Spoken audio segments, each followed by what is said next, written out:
Alright guys, out here at the DC Auto Show, and I'm with the Toyota Tacoma Limited. And you might be like, well, wait a second, wasn't the Tacoma first drive like a year ago and the Tacoma's been out for a minute?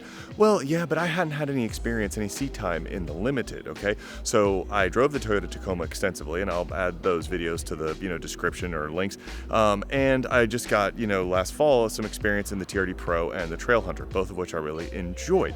But literally, I had had zero experience with the Limited, other than sort of seeing it. Because at the first drive event, some other people had it and the weather was bad and I ended up not getting any time. So I want to do a quick walk around the Limited because I noticed that at 55K, right, for the sort of lower engine, the Limited might make more sense than I thought it did at first. All right, so first of all, in the Tacoma Limited, you get the sort of differentiated styling, which is probably most noticeable here in the front grille and also in the wheels, all right? So you have sort of the shiny front grille, shiny wheels. It has a little bit more of that like, hey, look at me, I'm a luxury truck kind of vibe. Now, whether that's your taste or not, well, that's up to you. It's not really my taste, but if it's your taste and you're not thinking about like hardcore off-roading this thing, you might appreciate the styling differentiation between the regular Tacomas. There's a couple of the regular Tacomas over there, and they largely look the same until you get up to TRD Pro.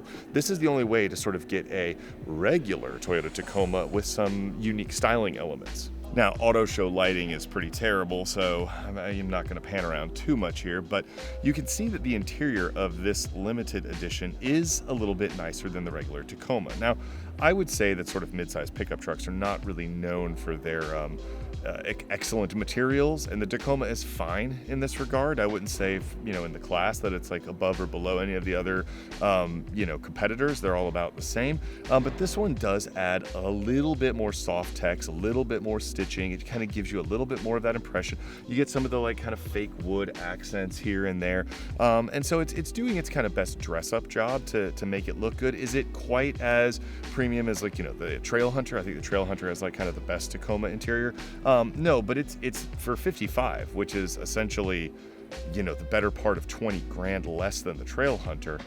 It's doing a good job, and it's fully loaded with all of the features that you would expect. Now, one of the reasons that this one is 55 is because it has the regular iForce engine. But when I went on the first drive, that initial first drive was for the regular iForce equipped Toyota Tacomas, and I thought the power was fine in sort of day-to-day driving. The 8-speed automatic is light years ahead of the last gen Tacoma's automatic, and so is the engine, so is the driving position, which is very comfortable. I'm almost 6.5 feet tall, and I can't move the seats too much. Well, yes, I can. This one does have power, and I've got plenty of space in the Tacoma. Now, there is one catch that I've documented before.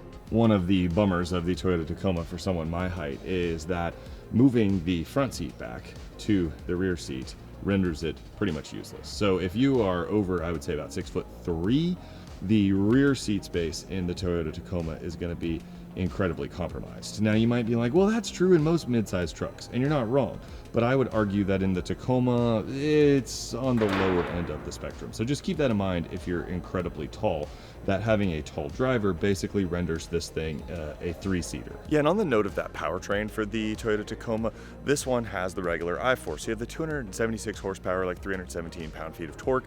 It's recommended on premium, whereas the PreRunner, the new PreRunner, which is right over there, look, new PreRunner, that's pretty cool, is not. Is that the end of the world? I don't know. That's your, interpretation.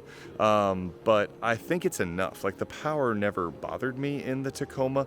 I think that the 317 pound-feet of torque compared to the previous Tacomas of the past is a lot.